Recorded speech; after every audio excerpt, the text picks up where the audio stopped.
서울 변두리, 오래된 동네 하나가 재개발 소식에 술렁이고 있었다. 낡은 상가 건물들 사이 한 귀퉁이에 작은 다방 하나가 자리를 지키고 있었다. 간판의 페인트는 반쯤 벗겨졌고 유리문에는 김이 서려 있었다. 다방의 이름은 청명지민이었다. 매일 아침 9시, 정확히 그 시각이 되면 문이 열렸다.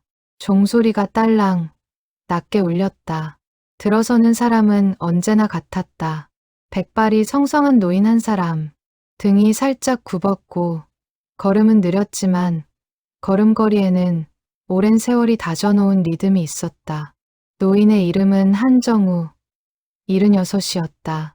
젊은 시절 책을 만드는 제본소에서 평생을 일했다. 종이를 자르고 실로 꿰매고 표지를 입히는 손끝의 일이었다. 은퇴한 지도 벌써 15년이 넘었지만 그의 손끝은 여전히 정교했다. 다만 이제는 종이 대신 찻잔을 매만졌다. 그는 언제나 같은 자리에 앉았다. 창가 왼쪽에서 세 번째 테이블. 그 자리에서는 문이 잘 보였다. 문이 열릴 때마다 노인의 시선은 자연스럽게 그쪽을 향했다. 50년이 다 되어가는 습관이었다. 다방 주인 서영욱은 68이었다. 어머니에게서 다방을 물려받아 이곳을 지켜온 지 벌써 30년이 넘었다. 그녀는 노인이 들어올 때마다 아무 말 없이 커피 한 잔을 준비했다. 설탕 1스푼, 프림 2스푼. 노인의 취향은 50년 동안 변한 적이 없었다. 오늘도 일찍 오셨네요, 어르신. 영옥이 찻잔을 내려놓으며 말했다. 노인은 고개만 살짝 끄덕였다. 대답은 짧았다. 습관이라서. 그 말 속에 담긴 것이 단순한 습관이 아니라는 것을 영옥은 알고 있었다. 30년을 이 자리에서 지켜본 사람이었다. 노인은 하루도 빠짐없이 이 시간, 이 자리에 앉아 문 쪽을 바라보았다.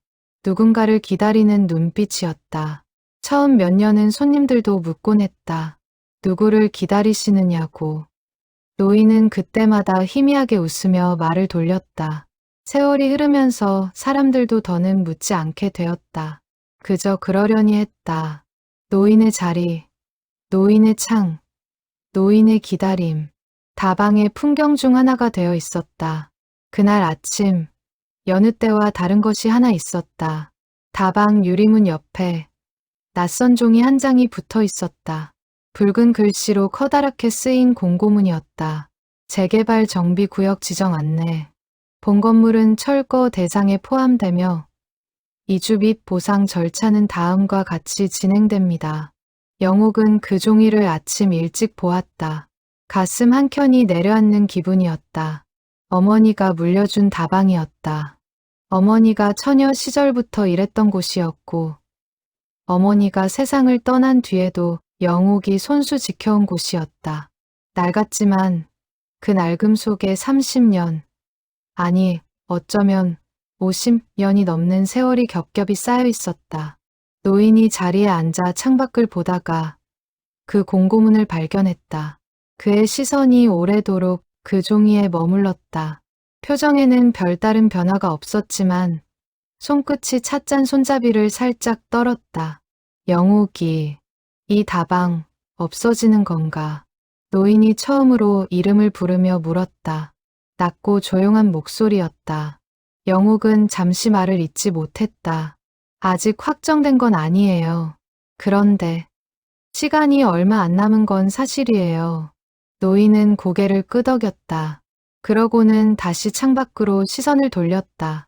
오가는 사람들, 낡은 간판들, 먼지 낀 유리창 너머로 비치는 오후의 햇살. 50년 동안 그가 지켜봐온 풍경이었다. 이 자리에서 참 오래 기다렸는데 혼잣말처럼 흘러나온 그 말을 영옥은 놓치지 않았다. 궁금증이 일었지만 차마 캐묻지 못했다.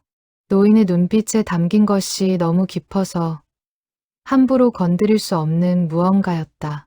그날 저녁 다방 문을 닫고 나서도 영옥은 오래도록 그 말을 곱씹었다. 노인은 대체 누구를 기다리는 것일까? 50년이라는 세월 동안 하루도 빠짐없이 그 사람은 살아있기는 한 걸까? 혹은 다시는 오지 않을 사람을 기다리고 있는 것은 아닐까? 영옥은 어머니를 떠올렸다. 어머니 조말수는 이 다방에서 젊은 시절을 보냈다. 처녀적에는 이곳에서 일했고 훗날 다방을 인수해 주인이 되었다. 어머니는 살아생전 다방의 옛 시절 이야기를 좀처럼 하지 않았다. 영옥이 물어도 어머니는 그저 웃으며 화제를 돌리곤 했다. 엄마, 옛날에 여기서 일하던 사람들 중에 기억나는 사람 있어? 언젠가 영옥이 물었을 때 어머니는 손을 멈추고 잠시 창밖을 바라보았었다. 그 눈빛이 지금 노인의 눈빛과 어딘가 닮아 있었다는 사실을 영옥은 그제야 떠올렸다. 밤이 깊어갈수록 다방 안의 정적은 짙어졌다. 낡은 선풍기가 천천히 돌아가고 창밖 가로등 불빛이 유리창에 번져 들어왔다. 영옥은 카운터에 앉아 켜켜이 쌓인 낡은 장부들을 정리하기 시작했다. 재개발이 확정되면 이곳의 모든 것을 정리해야 할 터였다. 먼지 쌓인 서랍 속에서 오래된 사진첩 하나가 나왔다. 흑백 사진들, 빛바랜 종이. 영옥은 조심스럽게 첩을 펼쳤다. 그 안에는 젊은 시절의 어머니 모습이 담겨 있었다. 다방 앞에 서서 환하게 웃고 있는 젊은 여인. 그리고 그 옆에 낯익은 얼굴이 하나 더 있었다. 영옥의 손끝이 멈췄다. 사진 속 젊은 남자의 얼굴이 오늘 아침 창가에 앉아있던 노인의 얼굴과 겹쳐 보였다. 세월이 흘렀어도 지울 수 없는 눈매, 담은 입술의 모양, 틀림없었다. 설마 영옥은 사진을 손에 쥔 채 오래도록 자리에서 일어나지 못했다. 다방 밖에는 어느새 어둠이 완전히 내려앉아 있었고 재개발 공고문은 바람에 흔들리며 유리문에 부딪히는 소리를 냈다. 50년 전의 이야기가 이제 막 다시 눈을 뜨려 하고 있었다. 사진첩을 더 넘겨보니 뒷장에는 빛바랜 글씨로 짧은 메모가 적혀 있었다. 잉크가 번져 알아보기 힘들었지만 몇 글자는 또렷했다. 청명다방 앞에서 나는 글자와 함께 날짜가 적혀 있었다. 지금으로부터 정확히 50년 전 여름이었다. 영옥은 사진첩을 조심스럽게 덮었다. 가슴 한구석이 이상하게 뛰었다. 어머니가 평생 숨겨온 무언가가 있다면 그것이 이 사진 한 장과 관련이 있을지도 모른다는 예감이 들었다. 하지만 그것이 무엇인지 지금은 알 길이 없었다. 다음 날 아침, 노인은 여느 때처럼 9시 정각에 문을 열고 들어섰다. 종소리가 낮게 울렸다. 영옥은 커피를 준비하며 어젯밤 발견한 사진첩을 카운터 서랍 깊숙이 넣어두었다. 아직은 때가 아니라는 생각이 들었다. 노인은 창가 자리에 앉아 커피를 한 모금 마셨다. 그리고 늘 그렇듯 문 쪽을 바라보았다. 그 눈빛에는 50년의 기다림이 고스란히 담겨 있었다. 영옥은 그 뒷모습을 바라보며 처음으로 그 기다림의 무게를 온전히 느꼈다. 창밖으로는 재개발을 앞둔 동네의 오후가 흘러가고 있었다. 포클레인 소리가 멀리서 들려왔다. 낡은 것들이 하나둘 사라지고 있었다. 그러나 이 작은 다방 안에서는 여전히 시간이 50년 전 그 여름에 머물러 있는 듯했다. 영옥은 문득 궁금해졌다. 노인이 기다리는 그 사람은 정말로 어머니였을까? 그렇다면 어머니는 왜 한 번도 그 이야기를 하지 않았을까? 그리고 노인은 어머니가 이미 세상을 떠났다는 사실을 알고 있을까? 모르고 있을까? 질문들은 꼬리를 물고 이어졌지만 답은 어디에도 없었다. 영옥은 그저 매일 아침 노인의 찻잔에 설탕 한 스푼과 프림, 2스푼을 넣으며 그 답을 언젠가는 찾게 되리라는 예감만을 품은 채 하루하루를 보냈다. 청명다방은 골목 안쪽, 오래된 우체국 건물과 마주 보고 있었다.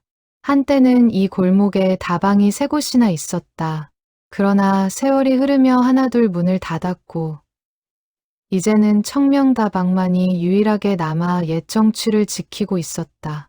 동네 사람들에게 이곳은 단순한 찻집이 아니라 오래된 기억을 나누는 사랑방과도 같은 곳이었다. 다방 암벽에는 낡은 괴종시계가 걸려 있었다.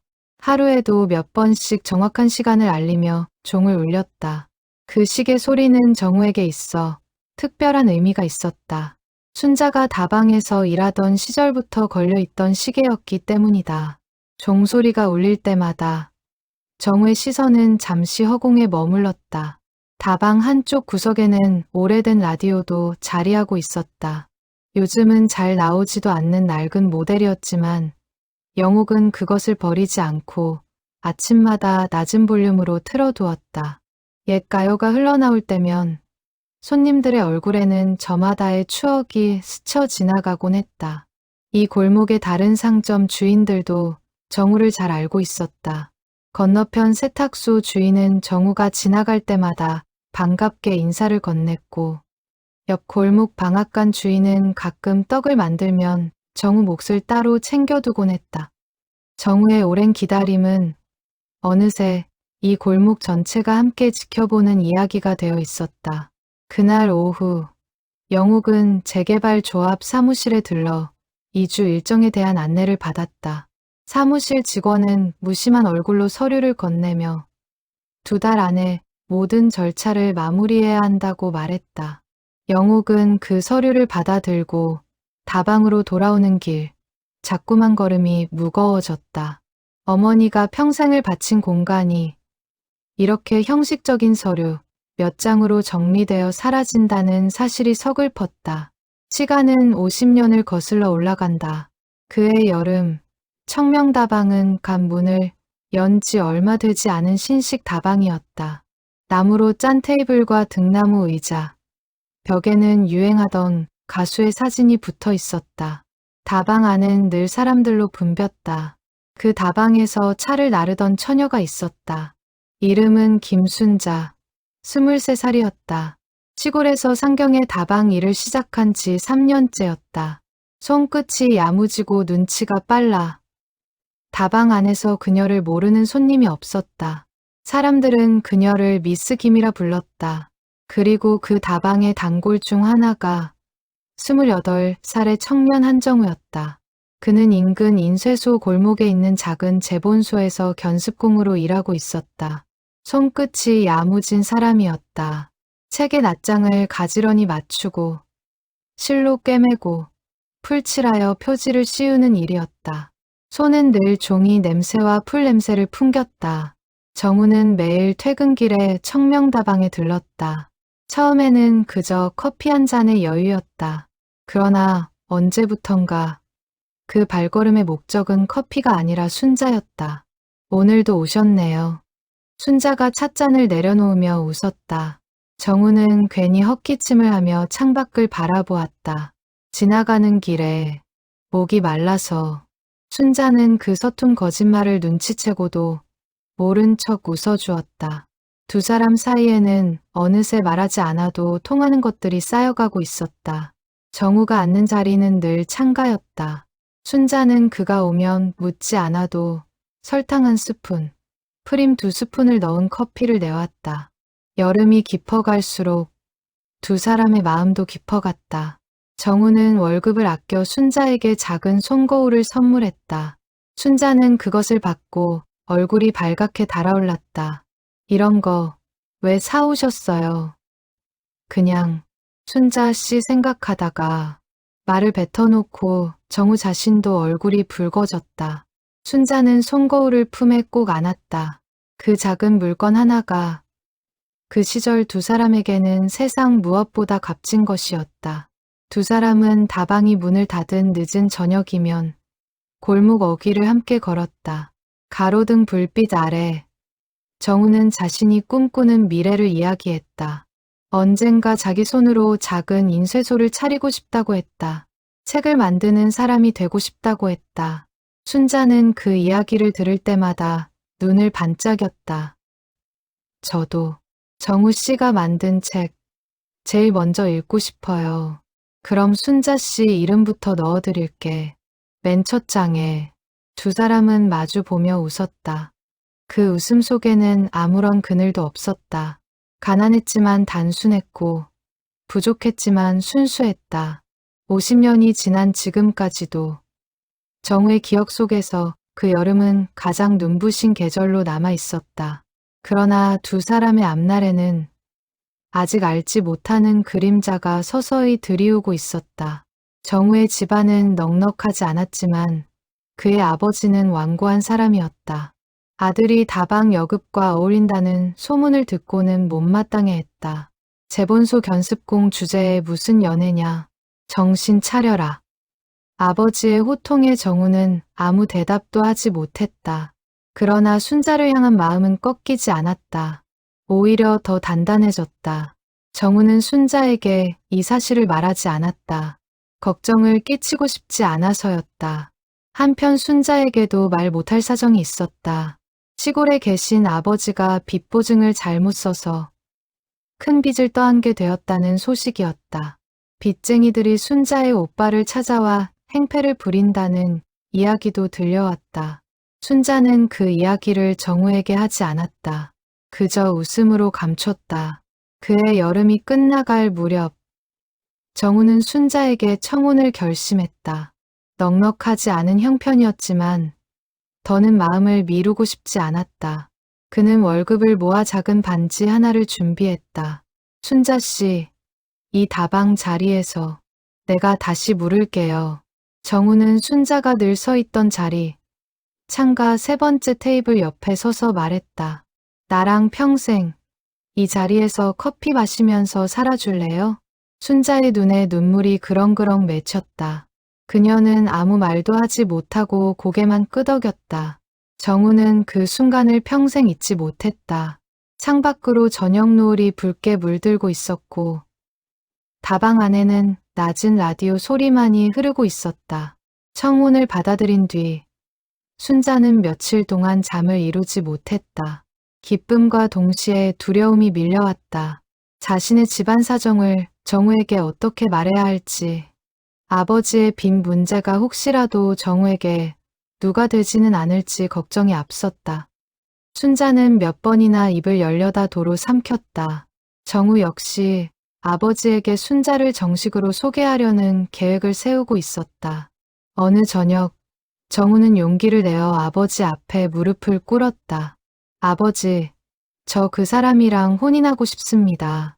아버지의 얼굴이 굳어졌다. 한참을 말없이 아들을 내려다보던 아버지는 낮지만 단호한 목소리로 말했다. 다방 여급하고는 안 된다. 우리 집안 체면이 있지 않느냐. 체면보다 사람이 먼저 아닙니까? 정우가 되받아쳤지만 아버지의 뜻은 꺾이지 않았다. 그날 이후 집안 분위기는 냉랭해졌다. 그러나 정우는 물러서지 않았다. 시간이 걸리더라도 진심을 보이면 아버지의 마음도 언젠가는 풀릴 것이라 믿었다. 순자에게는 그 갈등의 자세한 사정을 말하지 않았다. 다만 이렇게만 전했다. 조금만 기다려줘요. 내가 반드시 정식으로 데리러 올 테니까. 순자는 고개를 끄덕였다. 그녀 역시 자신의 사정을 완전히 털어놓지 못한 채 그저 정우의 말을 믿기로 했다. 두 사람 모두 서로를 향한 마음보다 서로를 지키고 싶은 마음이 앞서 정작 가장 중요한 이야기들은 뒤로 미루고 있었다. 가을이 시작될 무렵 순자의 오빠가 다방으로 찾아왔다. 얼굴이 초췌했다. 그는 순자를 골목 밖으로 불러내어 낮은 목소리로 다급하게 말했다. 아버지 빚 때문에 집이 넘어가게 생겼다. 너라도 어디 가서 큰돈을 좀 융통해야 하지 않겠니? 순자는 그 말을 듣고 다리에 힘이 풀렸다. 그녀가 알던 것보다 사정은 훨씬 심각했다. 순자는 그날 밤 정우에게도 말하지 못한 채 홀로 눈물을 삼켰다. 다방의 낡은 벽시계 소리만이 그녀의 곁에서 째깍째깍 울리고 있었다. 그 무렵 순자의 하루는 늘 분주했다. 새벽같이 일어나 다방 문을 열고 테이블을 닦고 물을 끓였다. 손님들이 몰려드는 오전과 오후 사이 잠깐의 여유가 생기면 순자는 창가 자리를 정리하며 정우가 올 시간을 가늠하곤 했다. 정우가 나타나기 5분 전이면 그녀는 어김없이 설탕과 프림을 미리 준비해 두었다. 두 사람은 말이 많지 않아도 서로를 이해했다. 정우가 유독 피곤해 보이는 날이면 순자는 커피에 각설탕 하나를 더 넣어주며 조용히 그의 손등을 다독여 주었다. 순자가 손님들 등살에 지친 얼굴을 보이는 날이면 정우는 퇴근길에 작은 찐빵 한 봉지를 사서 슬쩍 건네곤 했다. 다방 주인은 두 사람의 마음을 진작 눈치채고 있었다. 그는 짐짓 모르는 척 정우가 오면 순자에게 잠깐의 휴식 시간을 허락해 주기도 했다. 그 짧은 시간 두 사람은 다방 뒷문 계단에 나란히 앉아 하늘을 올려다보며 이야기를 나누었다. 정우 씨는 나중에 어떤 책을 만들고 싶어요? 순자가 물으면 정우는 눈을 반짝이며 대답했다. 사람들 마음을 따뜻하게 해주는 책. 평범한 사람들의 이야기를 담은 책을 만들고 싶어요. 그럼 저도 평범한 사람인데 제 이야기도 넣어줄 수 있어요? 당연하죠. 순자 씨 이야기가 제일 먼저예요. 그런 대화들이 쌓여갈수록 두 사람의 미래는 점점 더 선명한 그림이 되어갔다. 작은 새빵이라도 얻어 함께 살고 정우는 자신의 인쇄소를 차리고 순자는 그 곁에서 작은 살림을 꾸리는 소박한 꿈이었다. 화려하지 않아도 좋았다. 서로가 곁에 있다는 사실만으로 충분했다. 여름밤이면 두 사람은 가끔 청계천 근처를 함께 거닐었다. 다리 위에서 강물을 내려다보며 정우는 순자에게 별자리 이야기를 들려주었다. 어린 시절 할아버지에게 배운 것이라 했다. 순자는 그 이야기를 들을 때마다 아이처럼 눈을 빛냈다. 저 별은 견우성이고 저기 저 별은 직녀성이에요. 1년에 한 번 7월 7석에만 만날 수 있다는 그 전설 알죠? 우리는 매일 만날 수 있으니 견우직녀보다 낫네요. 순자의 농담에 정우는 크게 웃었다. 그 웃음소리가 여름밤 골목에 오래도록 울려 퍼졌다. 그때는 두 사람 모두 그 평범한 행복이 얼마나 소중한 것인지 미처 알지 못했다. 행복이 가장 눈부셨던 그 순간이 오히려 이별의 전조였다는 사실을 그때는 아무도 알지 못했다. 순자의 오빠가 다녀간 뒤로 그녀의 얼굴에는 웃음이 줄어들었다. 정우는 그 변화를 눈치챘지만 순자는 그때마다 괜찮다며 웃어 보였다. 정우는 캐묻지 않았다. 그저 곁에 있어 주는 것으로 충분하다고 생각했다. 그러던 어느 날 순자의 오빠가 다시 찾아왔다. 이번에는 표정이 더욱 다급했다. 그는 순자를 붙들고 낮게 속삭였다. 그 집 아들이랑 계속 만나면 오히려 그 집안까지 우리 빚에 엮이게 생겼다. 빚쟁이들이 벌써 그 남자 뒤를 캐고 다닌다더라. 순자의 얼굴이 하얗게 질렸다.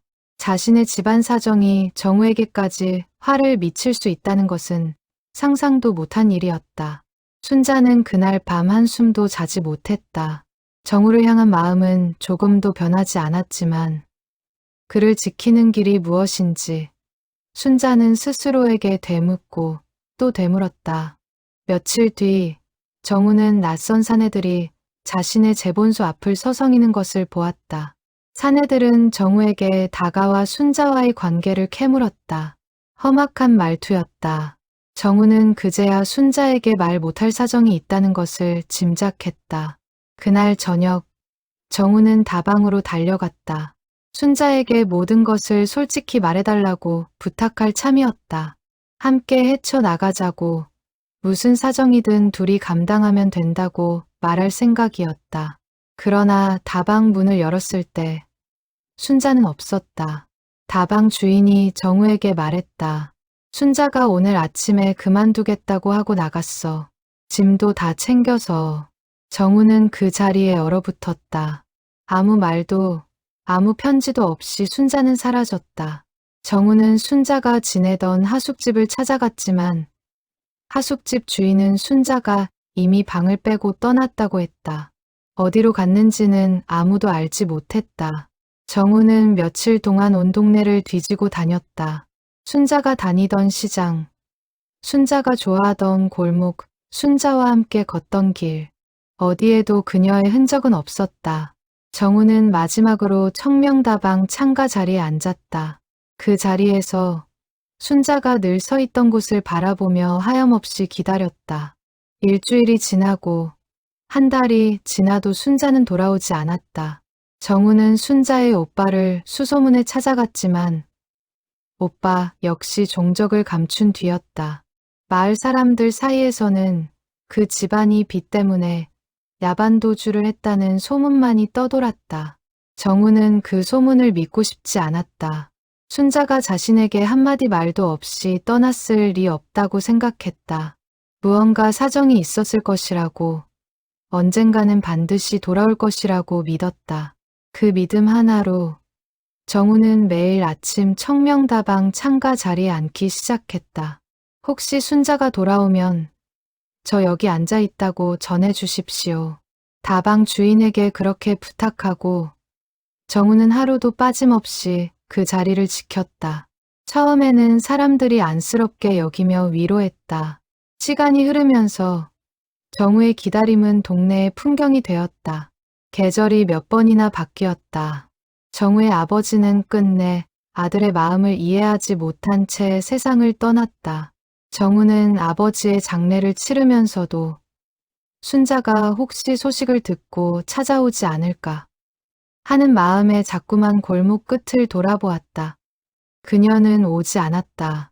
세월이 흐르며 정우는 결혼도 하지 않은 채 홀로 나이를 먹어갔다. 친척들이 여러 차례 혼처를 알아봐 주었지만 정우는 매번 완곡히 거절했다. 마음속에는 여전히 50년 전 그 여름, 창가에서 고개를 끄덕이던 순자의 얼굴이 남아 있었다. 정우는 훗날 작은 재본소를 직접 차렸다. 순자와의 약속을 지키고 싶은 마음이었는지도 모른다. 책을 만들 때마다 그는 습관처럼 첫 장 여백에 작은 글씨로 이름 하나를 적어두었다가 지우곤 했다. 아무에게도 말하지 않은 정우만의 오랜 의식이었다. 그렇게 50년이 흘렀다. 청명다방은 주인이 몇 번 바뀌었지만 정우는 자리를 옮기지 않았다. 창가 세 번째 테이블, 그 자리만은 변함없이 그의 것이었다.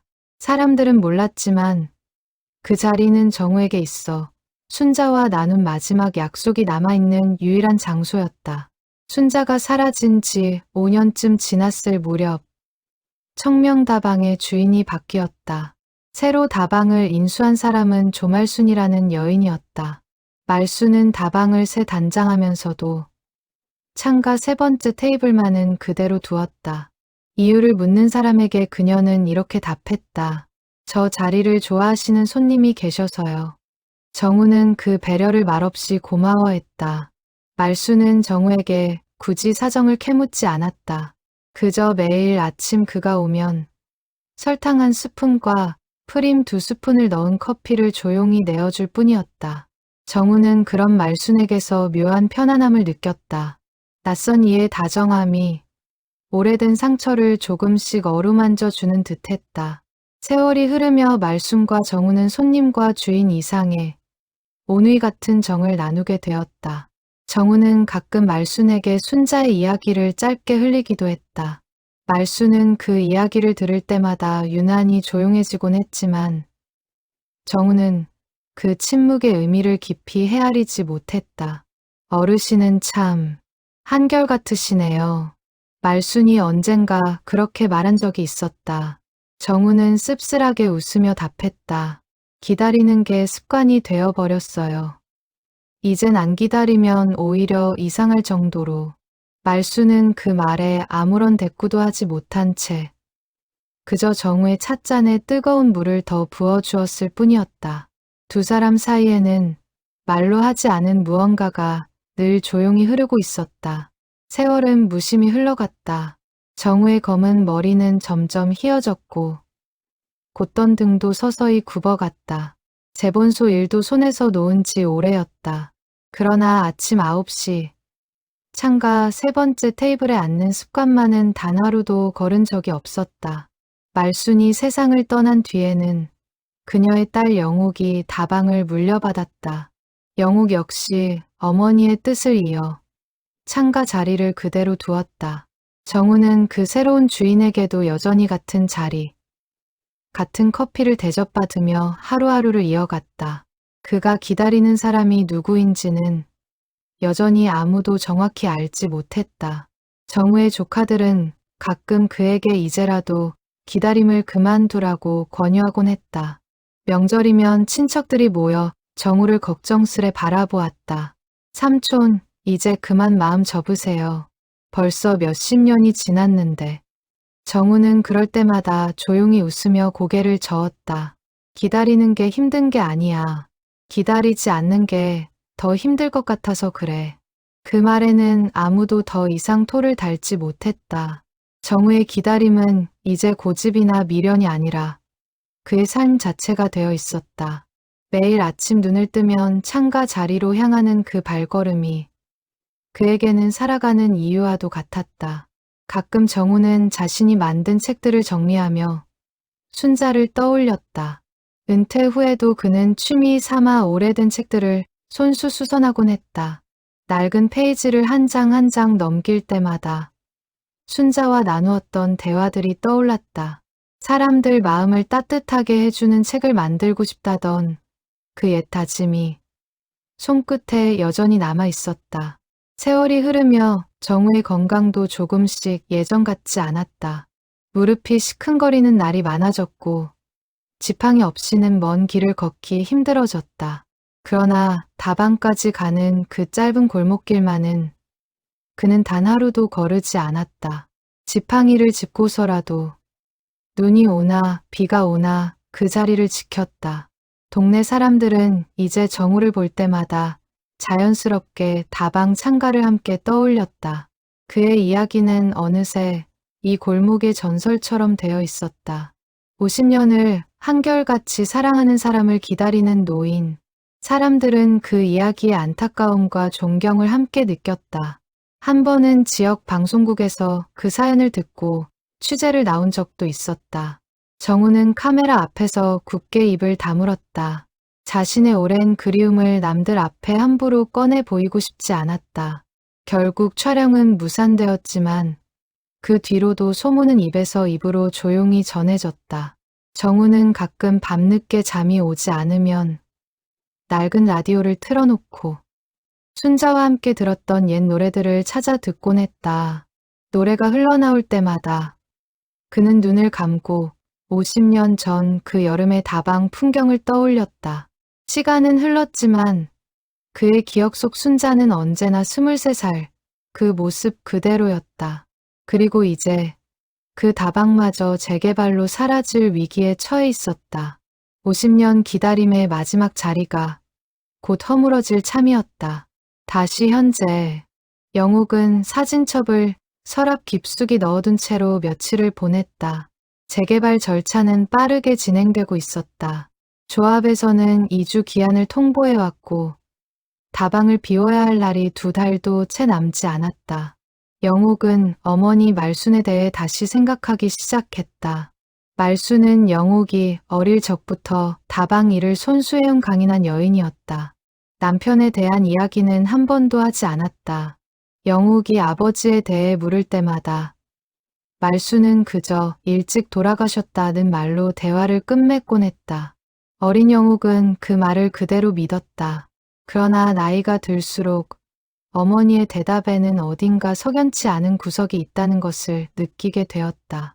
아버지의 이름조차 알지 못했고 제사를 지내는 기일도 없었다. 사진 한 장 남아있지 않았다. 엄마, 아버지 산소는 어디 있어? 영옥이 20살 무렵 물었을 때 말순의 얼굴이 순간 굳었었다. 그녀는 한참을 침묵하다가 짧게 답했다. 산소 같은 거 없다. 그런 건 몰라도 돼. 그 대답 이후 영옥은 다시는 아버지 이야기를 꺼내지 않았다. 어머니의 눈빛에 담긴 슬픔이 너무 깊어서 더 캐물을 수가 없었다. 영욱은 그렇게 아버지 없는 삶을 당연하게 받아들이며 자랐다. 말수는 억척스럽게 다방을 운영하며 영욱을 홀로 키워냈다. 손님들에게는 늘 밝고 넉넉한 미소를 보였지만 집에 돌아오면 말수가 줄어들었다. 밤이면 종종 오래된 라디오를 틀어놓고 창밖을 오래도록 바라보는 어머니의 뒷모습을 영욱은 여러 번 목격했다. 엄마, 뭐 보고 있어? 아니, 그냥 옛날 생각이 나서. 그 옛날이 무엇인지 말수는 끝내 말해주지 않았다. 영욱은 그것이 어머니만의 상처라 여기고 더는 묻지 않기로 했다. 그렇게 세월이 흘러 영욱도 어른이 되었고 결혼을 하고 다시 다방으로 돌아와 어머니의 뒤를 이었다. 말수는 5년 전 조용히 세상을 떠났다. 마지막 순간까지도 그녀는 자신의 지난 이야기를 딸에게 온전히 남기지 않았다. 다만 세상을 떠나기 며칠 전 병상에서 힘겹게 이런 말을 남겼었다. 영욱아, 저 창가 자리는 계속 남겨둬라. 그 손님 계속 오시게 해드려. 그때는 그저 오랜 단골에 대한 배려로만 여겼다. 그러나 이제 사진첩 속 젊은 남자의 얼굴이 오늘 아침 창가에 앉아있던 노인과 겹쳐 보인 뒤로는 그 말의 무게가 전혀 다르게 다가왔다. 영욱은 재개발 서류들을 정리하며 다방 구석구석에 쌓인 어머니의 흔적들을 하나씩 살펴보기 시작했다. 낡은 장부, 빛바랜 메뉴판, 손때 묻은 찻잔들, 그 모든 것에 어머니의 손길이 배어 있었다. 영욱은 어린 시절 다방 한쪽 구석에서 숙제를 하며 자랐다. 어머니는 손님을 받으면서도 틈틈이 영욱의 공책을 들여다보고 어려운 문제를 함께 풀어주곤 했다. 다방 안은 영욱에게 놀이터이자 학교였고 집이었다. 말수는 억척스러웠지만 결코 억지스러운 사람은 아니었다. 손님이 힘든 사정을 이야기하면 커피값을 받지 않을 때도 있었고 형편이 어려운 이웃에게는 남은 빵을 슬쩍 챙겨 보내기도 했다. 다방을 찾는 이들은 그런 말순을 두고 마음씨 좋은 주인이라며 칭찬을 아끼지 않았다. 그러나 그런 넉넉함 뒤에는 아무도 모르는 그늘이 있었다. 영욱은 가끔 새벽에 잠에서 깨어 어머니가 홀로 부엌에 앉아 낡은 편지, 봉투 같은 것을 만지작거리는 모습을 본 적이 있었다. 다가가면 어머니는 황급히 그것을 서랍에 넣고 아무 일도 없었다는 듯 웃어 보였다. 엄마 뭐해? 아니야. 그냥 잠이 안 와서. 그 대답을 영욱은 의심 없이 받아들였다. 그러나 지금 돌이켜보면 그 새벽마다 어머니가 꺼내보던 것이 바로 이 상자 속 물건들이었을지도 모른다는 생각이 들었다. 영욱이 결혼을 하고 다시 다방으로 돌아왔을 때 말수는 유독 기뻐했다. 딸이 자신의 뒤를 이어 다방을 지켜준다는 사실에 안도하는 듯했다. 그러나 동시에 말순의 눈빛에는 알 수 없는 쓸쓸함도 함께 서려 있었다. 영욱은 그것을 그저 늙어가는 어머니의 감상 정도로만 여겼었다. 말순이 병상에 눕게 된 것은 5년 전 겨울이었다.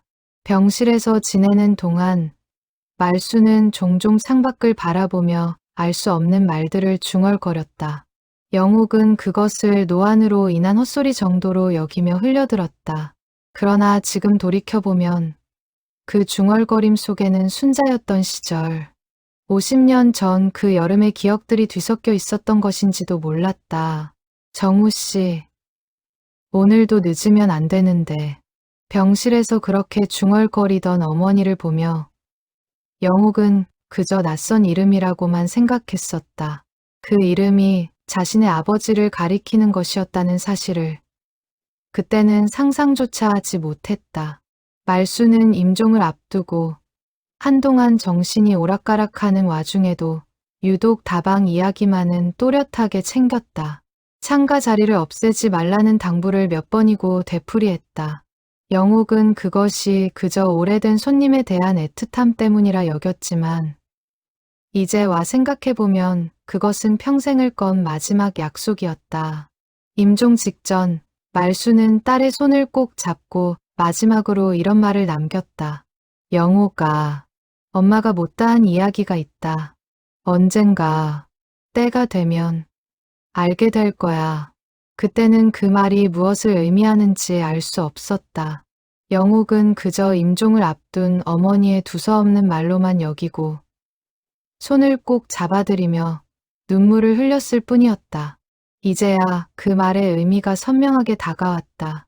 어머니는 죽는 순간까지도 이 진실을 딸에게 전할 방법을 고민하고 있었던 것이다. 그러던 중 다방 뒤편 창고에서 오래된 나무 상자 하나를 발견했다. 자물쇠가 채워져 있었지만 세월의 사가 힘없이 부서졌다. 상자 안에는 낡은 편지 몇 통과 손때 묻은 작은 손거울 하나가 들어 있었다. 영옥의 손이 가늘게 떨렸다. 손거울을 뒤집어 보니 뒷면에 작은 글씨가 새겨져 있었다. 순자, 나는 두 글자였다. 어머니의 이름은 말순이었다. 순자라는 이름은 어머니와는 다른 사람의 것이었다. 영옥의 머릿속이 복잡해지기 시작했다. 어머니의 상자 안에 왜 다른 여자의 이름이 새겨진 손거울이 들어있는 것일까? 그리고 그 사진 속 젊은 남자는 정말 오늘 아침 만난 그 노인이 맞는 것일까? 영옥은 편지들을 조심스럽게 펼쳐보려 했지만 손끝이 떨려 쉽사리 열 수가 없었다. 낡은 종이에서는 오랜 세월의 냄새가 났다. 그 안에 담긴 이야기가 자신이 알던 어머니의 삶을 완전히 뒤흔들어 놓을 것 같은 예감이 들었다. 영옥은 문득 어린 시절의 기억 하나를 떠올렸다. 초등학교에 갓 들어갔을 무렵 담임 선생님이 출석부를 부르다 말고 어머니의 옛 이름을 물었던 적이 있었다. 어머니가 서류에 이름을 고쳐 적어낸 흔적 때문이었다. 그때 어머니는 대수롭지 않다는 듯 웃으며 말했었다. 예전에 쓰던 이름이 있었는데 이제는 안 써요. 다 지난 일이라. 어린 영옥은 그 말을 무심히 흘려들었다. 사람은 살다 보면 이름도 바꿀 수 있는 것이려니 했다. 그러나 지금 손거울에 새겨진 순자라는 이름을 마주하고 나니 그날의 기억이 전혀 다른 무게로 되살아났다. 혹시 어머니의 예전 이름이 순자였던 것은 아닐까? 무언가로부터 도망치듯 이름마저 바꾸어야 했던 사정이 있었던 것은 아닐까? 영옥의 손끝이 편지 뭉치 위에서 오래도록 머뭇거렸다. 편지는 모두 3통이었다. 겉봉에는 받는 사람의 이름이 적혀 있지 않았다. 다만 소인이 찍힌 날짜만이 그것이 아주 오래전에 쓰인 편지라는 것을 말해주고 있었다. 영옥은 첫 번째 편지의 봉투를 손끝으로 가만히 쓸어보았다. 종이는 사가 있었지만 접힌 모양은 누군가 여러 번 펼쳤다. 다시 접었던 흔적이 남아 있었다. 당장 열어보고 싶은 마음과 열어보는 순간 무언가가 돌이킬 수 없이 달라질 것 같은 두려움이 동시에 밀려왔다. 영옥은 결국 편지를 다시 상자에 넣고 뚜껑을 닫았다. 오늘 밤은 아니었다. 마음의 준비가 필요했다. 다방 문을 잠그고 집으로 돌아가는 길. 영옥은 몇 번이고 걸음을 멈추고 하늘을 올려다보았다. 어머니가 평생 지켜온 비밀이 무엇이었을지, 그리고 그 비밀이 오늘 아침 창가에 앉아있던 노인과 어떻게 이어지는지. 머릿속이 온통 그 생각으로 가득 찼다. 밤이 깊도록 영옥은 상자를 앞에 둔 채 자리를 뜨지 못했다. 창밖으로는 재개발을 알리는 현수막이 바람에 펄럭이고 있었다. 곧 사라질 이 공간이 마지막으로 오심, 연 묵은 비밀 하나를 내어놓으려 하고 있었다. 다음 날 영옥은 다방 문을 평소보다 늦게 열었다. 정우가 문을 열고 들어섰을 때 영옥의 표정이 평소와 다르다는 것을 느꼈지만 그는 아무것도 묻지 않았다. 늘 그렇듯 창가 자리에 앉아 커피를 기다렸을 뿐이었다. 영옥은 커피를 내오면서 몇 번이고 그에게 무언가를 물으려다 말았다. 아직은 때가 아니었다. 확신이 서기 전까지는 함부로 노인의 마음을 흔들 수 없었다. 정우가 돌아간 늦은 오후. 영옥은 다방 문을 걸어 잠그고 상자를 다시 꺼냈다. 이번에는 망설이지 않았다. 첫 번째 편지의 봉투를 조심스럽게 뜯었다. 누렇게 바랜 편지지 위에 낯익은 필체가 빼곡히 적혀 있었다. 어머니의 필체였다. 순자에게. 편지는 그렇게 시작되고 있었다. 영옥은 숨을 삼켰다. 그것은 어머니가 쓴 편지가 아니었다. 어머니에게 보내진 편지였다. 그리고 그 편지 속 순자라는 이름이 다름 아닌 어머니, 자신을 가리키고 있다는 사실을 영옥은 읽어 내려가며 서서히 깨달았다. 편지를 쓴 사람은 자신을 정우라 밝히고 있었다. 내용은 짧고 담담했지만 그 안에 담긴 그리움은 무겁게 다가왔다. 편지에는 순자가 갑자기 사라진 뒤 정우가 얼마나 그녀를 찾아 헤맸는지가 적혀 있었다. 어떤 사정이 있었는지 모르지만 돌아와 준다면 무엇이든 함께 감당하겠다는 다짐도 담겨 있었다. 영옥은 편지를 쥔 손을 떨었다. 이 편지는 결국 순자, 즉 어머니에게 전해지지 못한 채 어딘가를 떠돌다 이 상자 안에 남겨진 것이었다. 아니면 어머니가 훗날 어떤 경로로든 이 편지를 손에 넣게 되었을지도 몰랐다. 영옥은 첫 번째 편지를 다시 한번 천천히 읽었다. 정우가 쓴 문장 속에는 순자가 사라진 뒤 그가 얼마나 절박하게 그녀를 찾아 헤맸는지가 고스란히 담겨 있었다. 시장 골목을 몇 번이고 돌았다는 이야기, 순자가 좋아하던 냇가를 매일 저녁 찾아갔다는 이야기, 그리고 순자의 고향 마을까지 수소문에 찾아갔지만 끝내 만나지 못했다는 이야기가 적혀 있었다. 이 편지가 어떻게 다시 순자의 손에, 그리고 결국 이 상자 안에까지 들어오게 되었는지는 알 수 없었다. 아마도 누군가를 통해 혹은 우연한 경로를 통해 순자에게 닿았을 것이다. 그리고 순자는 그 편지를 차마 버리지 못하고 평생 간직해온 것이었다. 두 번째 편지를 열었다. 이번에는 필체가 달랐다. 여성의 필체였다. 어머니가 쓴 것이었지만 붙이지 못한 편지였다. 초안이거나 붙일 용기를 내지 못하고 간직해온 편지인 듯했다. 정우 씨에게 이 말을 전할 용기가 없어. 이렇게 편지로만 남겨봅니다. 저는 이제 순자가 아닙니다. 새로운 이름으로 새로운 삶을 살기로 했습니다. 당신을 지키기 위해서는 이 방법밖에 없었습니다. 우리 집안의 빚이 당신에게까지 화가 미치게 할 수는 없었습니다. 영옥의 눈에서 눈물이 떨어졌다. 어머니의 손으로 쓰인 그 문장들 속에는 50년 동안 아무에게도 말하지 못한 고통이 고스란히 담겨 있었다. 편지는 계속 이어졌다. 당신이 준 손거울을 보며 매일 밤 당신을 생각합니다. 이 마음을 전할 수 없어 죄스럽습니다. 부디 행복하게 사시길 멀리서나마 빌겠습니다. 거기까지 읽은 영옥은 더 이상 편지를 붙잡고 있을 수 없었다. 손이 심하게 떨려 편지지를 테이블에 내려놓아야 했다. 어머니가 평생 숨겨온 이야기가 이제야 조각조각 맞춰지고 있었다. 영옥은 잠시 자리에서 일어나 창문을 열었다. 밤바람이 다방 안으로 흘러들어왔다. 마음을 진정시키려 몇 번이고 숨을 고르며 어머니가 이 편지를 쓰던 그 밤을 상상해 보았다. 홀로 배가 불러오는 몸으로 사랑하는 사람에게 차마 붙이지 못할 편지를 써 내려가던 그 심정이 어떠했을지 짐작조차 하기 힘들었다.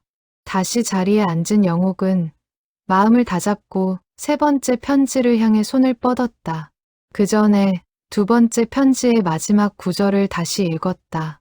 부디 행복하게 사시길 멀리서나마 빌겠습니다. 그 문장 아래에는 작은 얼룩이 남아 있었다. 눈물 자국인 듯했다. 편지를 쓰며 어머니가 얼마나 많은 눈물을 흘렸을지 그 흔적 하나만으로도 충분히 짐작할 수 있었다. 영욱은 문득 어머니가 왜 이 편지들을 끝내 붙이지 않고 간직해왔는지 이해가 되었다. 붙이지 않은 편지는 그 자체로 어머니만의 방식으로 정우와 이어져 있는 끈이었을 것이다. 실제로 전해지지는 못했지만 마음속으로는 늘 그에게 말을 건네고 있었던 셈이다. 편지지 여백에는 작은 낙서들도 남아 있었다.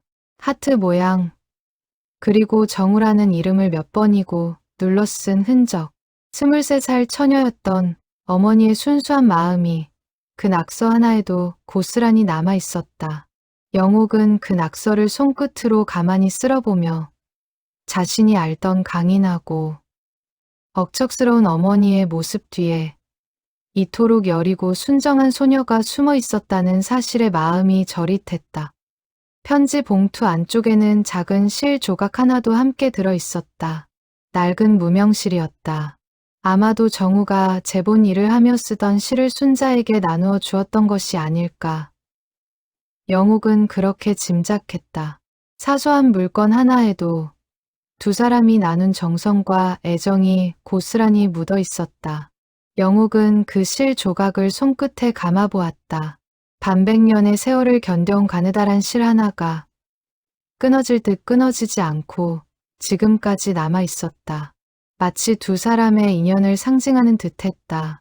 눈에 보이지 않게 가늘어졌어도 결코 완전히 끊어지지는 않았던 그 마음처럼.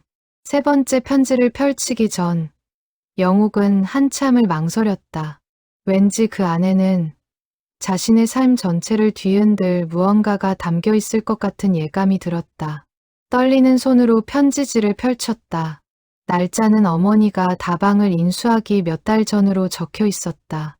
이 아이를 어떻게 해야 할지 모르겠습니다. 정우 씨의 아이입니다. 하지만 지금 이 사실을 알리면 그이는 모든 것을 버리고 저를 찾아올 사람입니다. 저는 그의 앞날까지 망칠 수는 없습니다. 이 아이는 제가 혼자 키우겠습니다.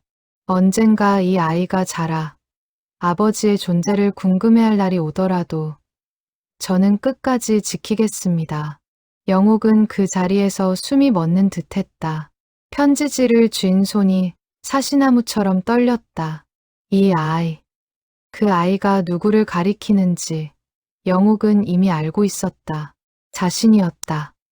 평생 아버지 없이 살아왔다고 믿었던 삶이 사실은 아버지가 존재했으나 만나지 못했던 삶이었다는 것을, 그리고 그 아버지가 다름 아닌 오늘 아침에도 창가 자리에 앉아 커피를 마시고 돌아간 그 노인이라는 것을 영욱은 도무지 믿기지 않았다. 그녀는 편지를 손에 쥔 채 다방 안을 천천히 둘러보았다. 낡은 테이블, 빛바랜 벽지, 창가 세 번째 자리. 이 모든 풍경이 갑자기 낯설게 느껴졌다. 평생 익숙했던 공간이 실은 부모의 이야기가 고스란히 스며든 곳이었다는 사실이 새삼스러웠다. 영욱은 어머니를 원망해야 할지 이해해야 할지 알 수 없었다. 왜 진작 말해주지 않았을까? 아버지가 저렇게 살아있는데 어째서 평생 숨기고 사셨을까? 원망하는 마음이 솟구쳤다가도 편지 속 문장 하나하나에 담긴 어머니의 절박함을 떠올리면 가슴이 미어졌다. 그이는 모든 것을 버리고 저를 찾아올 사람입니다. 그 문장이 영욱의 가슴에 오래도록 남았다. 어머니는 정우를 사랑했기에 오히려 그를 떠날 수밖에 없었던 것이다. 자신의 집안이 짊어진 빚과 위협으로부터 그를 지키기 위해서, 그리고 홀로 아이를 낳아 키우면서도 끝내 그 사실을 알리지 않은 채 살아온 것이다. 영욱은 밤이 깊도록 편지를 몇 번이고 다시 읽었다. 읽을 때마다 새로운 문장이 눈에 들어왔고 그때마다 가슴이 미어졌다. 어머니가 홀로 감당했을 오심, 연 세월의 무게가 이제야 딸의 어깨 위로 고스란히 옮겨오고 있었다. 창밖으로 자정을 알리는 종소리가 어렴풋이 들려왔다. 영욱은 편지를 조심스럽게 상자에 다시 넣었다. 그러나 이제 이 비밀을 영원히 상자 안에 묻어둘 수는 없다는 것을 그녀는 분명히 알고 있었다. 내일 아침 그 노인이 다시 창가에 앉으면 자신은 어떤 얼굴로 그를 마주해야 할까. 이튿날 아침 영욱은 뜬 눈으로 밤을 지새운 얼굴로 다방 문을 열었다. 9시 정각 종소리가 울리고 정우가 들어섰다. 영욱은 애써 담담한 표정을 지으며 그를 맞았다. 그러나 커피를 내려놓는 손끝이 미세하게 떨리는 것까지는 숨기지 못했다. 어디 몸이 안 좋은가? 정우가 물었다. 영욱은 고개를 저으며 웃어 보였다. 아니에요. 어르신. 잠을 좀 설쳤을 뿐이에요. 정우는 더 캐묻지 않고 창밖으로 시선을 돌렸다. 영욱은 그 옆모습을 오래도록 바라보았다. 눈매, 콧날, 담은 입술의 모양. 자세히 뜯어보니 거울 속에서 마주하던 자신의 얼굴과 닮은 구석이 여럿 눈에 들어왔다. 어째서 지금껏 이 얼굴을 매일 보면서도 알아채지 못했을까. 그날 하루 영욱은 손님을 대하면서도 정신이 온통 다른 곳에 가 있었다. 몇 번이나 주문을 착각하고 잔돈을 잘못 거슬러 주었다.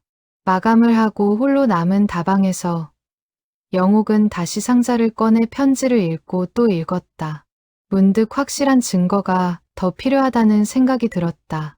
심증만으로 노인에게 이 사실을 전하기에는 그 파장이 너무나 컸다. 만약 자신의 짐작이 틀렸다면 애꿎은 노인의 마음에 헛된 파문만 일으키는 셈이 될 터였다. 영욱은 다음 날 어머니가 생전에 다니던 오래된 사진관을 찾아갔다. 재개발 전 아직 문을 닫지 않은 몇 안 남은 상점 중 하나였다. 사진관 주인 노부부는 어머니 말순을 기억하고 있었다. 조말순 씨, 잘 기억하지. 젊었을 때 사진도 여기서 몇 번 찍었어요. 주인 할머니가 낡은 서랍을 뒤져 오래전 고객 대장을 꺼내 보여주었다. 거기에는 어머니가 다방을 인수하기 몇 달 전 갓난아기를 안고 사진을 찍으러 왔던 기록이 남아 있었다. 사진 속 아기가 바로 자신이라는 것을 영욱은 직감했다. 그때 그 아기 아버지는 안 보이던데. 늘 혼자 오셨어요. 그분. 주인 할머니의 말에 영욱은 가슴이 저릿했다. 어머니는 홀로 자신을 낳고 홀로 그 시절을 견뎌냈던 것이다. 영욱은 사진관을 나서며 손에 쥔 오래된 사진 한 장을 꼭 쥐었다. 갓난아기를 아는 젊은 어머니의 얼굴에는 기쁨과 슬픔이 동시에 서려 있었다. 다방으로 돌아온 영욱은 이번에는 동사무소를 찾아 자신의 옛 호적 서류를 떼어보았다. 아버지란에는 공란으로 표시되어 있었다.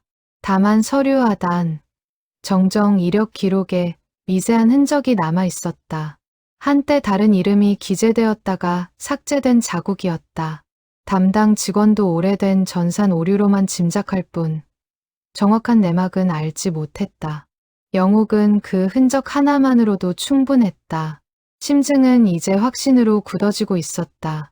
자신의 아버지는 어딘가에 존재했고 지금도 매일 아침 같은 자리에 앉아 커피를 마시고 있었다. 그날 밤 영욱은 다방 창가 자리에 홀로 앉아보았다. 정우가 늘 앉던 그 자리였다. 창밖을 바라보니 정우가 50년 동안 바라보았을 풍경이 눈에 들어왔다. 골목 어귀, 낡은 가로등, 저 멀리 재개발로 철거를 앞둔 건물들. 영욱은 눈물을 삼켰다.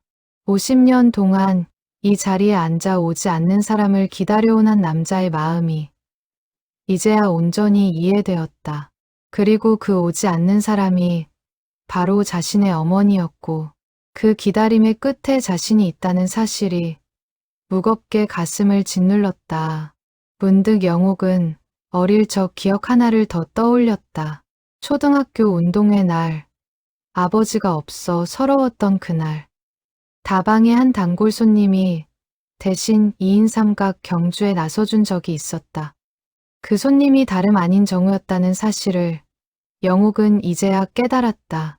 그날 정우는 아무 말 없이 그저 마땅히 해야 할 일을 하듯 영욱의 곁을 지켜주었던 것이다. 어쩌면 그는 그때 이미 무의식 중에 자신의 핏줄을 알아본 것은 아니었을까. 영욱은 그렇게 생각하니 가슴이 더욱 먹먹해졌다. 또 다른 기억도 떠올랐다. 영욱이 중학생 시절 갑작스레 열이 심하게 나서 병원에 실려갔던 밤이 있었다. 그날 어머니가 잠시 자리를 비운 사이 병원 복도에서 우연히 마주친 정우가 걱정스러운 얼굴로 이것저것 챙겨주었던 기억이었다. 당시에는 그저 마음씨 좋은 다방 손님이라고만 여겼었다. 그러나 지금 와서 생각해보니 그것은 결코 우연이 아니었을지도 모른다는 생각이 들었다. 영욱은 그날 밤 다방 창가에 앉아 자신의 인생 전체를 처음부터 다시 되짚어 보았다. 아버지 없이 자랐다고 믿었던 시간들 속에 실은 조용히 곁을 지켜준 한 사람이 있었다는 사실이 슬픔과 감사함을 동시에 안겨주었다. 영욱은 다이어리를 꺼내 그날 떠오른 기억의 조각들을 하나씩 적어 내려갔다.